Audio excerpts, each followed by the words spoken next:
In this tutorial, I am going to show you how to change font style on Samsung Mobile. Begin by tapping on the Settings app icon on your home screen. It typically looks like a gear.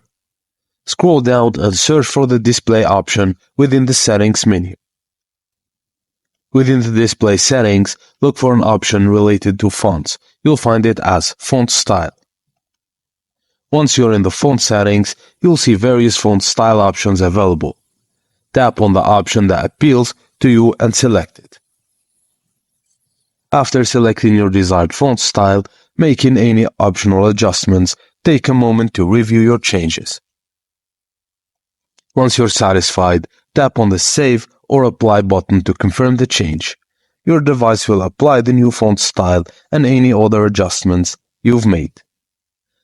Now exit the Settings menu and navigate to your device's home screen or any app that displays text, and you should see the updated font style reflected throughout your device's interface. And that's it, guys. Thank you for watching, and please don't forget to like and subscribe for more.